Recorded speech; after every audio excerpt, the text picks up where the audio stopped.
Hello everyone and welcome, my name's Ali. Thank you so much for tuning in for another best class setup video. If you've missed any of the other best class setup videos, check out the playlist in the description below.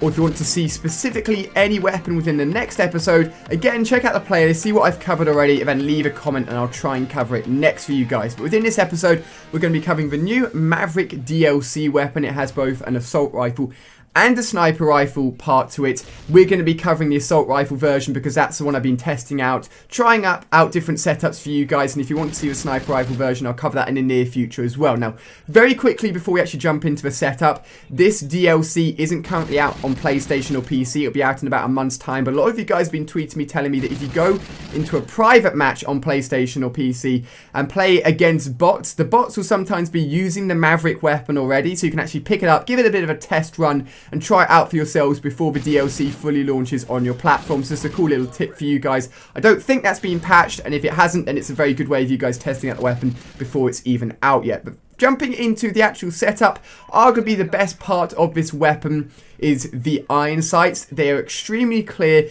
very accurate, and very easy to use at all ranges. The one downside is the fact this weapon does have a little bit of kick to it.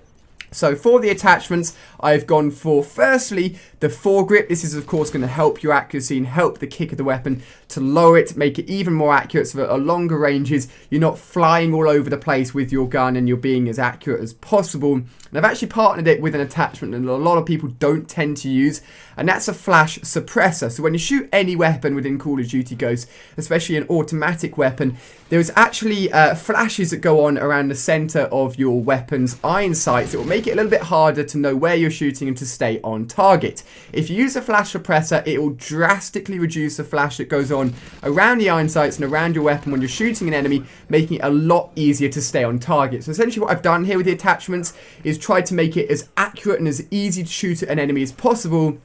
And what you're left with is a weapon that is very easy to aim at an enemy with, and very easy to take people down at all different ranges. So I think you're going to really like that. Now, in terms of the secondary, lethal and tactical, I've actually gone with the lethal this time. I've given it a Semtex because this weapon is very good at all ranges. Sometimes you'll end up hitting people, but because it's got a slow rate of fire, they can sometimes get around corners or go and hide after you've shot a few bullets, and they're left very weak. So what I like to do with the Semtex is use that as a follow-up tactic. Throw it around a corner, throw it at somebody that's a long distance away that you shot a few times that isn't fully dead, and it can often finish them off. So it's actually very useful when partnered with this weapon.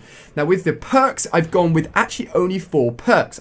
I've gone with the 2 expensive perks, both Quick Draw and Stalker. Because it's an assault rifle, it takes a while to actually zoom down sights and actually to bring up the weapon sights fully. And of course, you're very slow once you're aiming down sights, but partnering with both of these perks will mean that you're very versatile in terms of movement, and you can get around the map very easily. With our final perk points, we have spent them on fully loaded and focus. Focus is just adding to that ability to be as accurate as possible.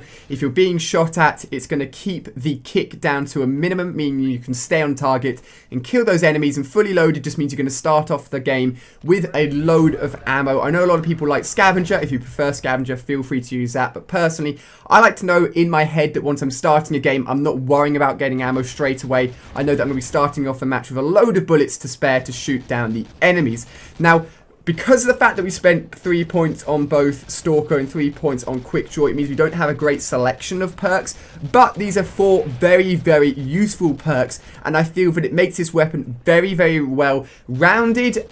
It basically gets rid of a lot of the negatives that this weapon has, i.e. being slow when you're aiming down sight, and a slow time to aim down sight. So you're covering a lot of its weaknesses, and at the same time with the weapon's attachments, you're playing also to its advantage. Now, in terms of the actual streaks that I'm using here, I have gone with the assault package. As you can see on screen here, I'm wrecking kids with the Helo pilot, but I've started off with the dog at 5. It's an insanely good streak. It's basically a streak that helps you watch your back, helps you know if enemies are nearby. I find a lot of the time that if somebody is sneaking up behind me and I have no idea they're there, my dog or wolf, if you're using the wolf DLC package, will start growling and it will let me know that an enemy's nearby. It can take people out if they're suddenly appearing around the corner. I don't even know they're there. So very useful. And then for the final 2 streaks, I've gone for the battle hind, which I pretty much use